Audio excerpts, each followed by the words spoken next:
రామాయణంలో రాముడు దుష్టశక్తి అయినటువంటి రావణ్ణి సంహరించటానికి 9 రోజులు నవరాత్రి పూజలు చేస్తూ వారిని సంహరించడం జరిగింది. దానికి ప్రతీకగా అదే రకంగా ఈరోజు మన యొక్క కనక దుర్గమ్మ గారి 9 రోజులు 9 రకాలైనటువంటి పూజలను నిర్వహిస్తూ ఈరోజు దేశంలో ఉన్నటువంటి శక్తులు, అరాచక శక్తులు ఎవరైతున్నారో వాటి నుండి కాపాడాలి అనేటువంటి ఆలోచనతో ఈరోజు అమ్మవారిని కోరుకోవటానికి ఇక్కడికి రావటం జరిగింది.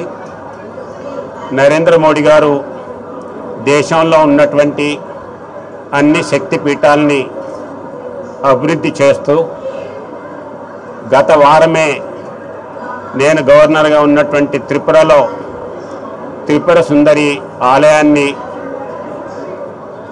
త్రిపుర సుందరి దేవిని సందర్శించుకోవటం, వారి యొక్క ఆశీస్సులు తీసుకోవటం జరిగింది. అక్కడి నుండి ఇక్కడికి ఈరోజు ఈ శక్తి అయినటువంటి దుర్గా మాతను పూజించి తెలుగు ప్రజలే కాకుండా దేశంలో ఉన్నటువంటి ప్రజలందరికీ కూడా మంచి ఆయుష్ ఆరోగ్యాన్ని కల్పించాలని చెప్పి ప్రార్థించటానికి ఈరోజు ఇక్కడికి రావటం జరిగింది.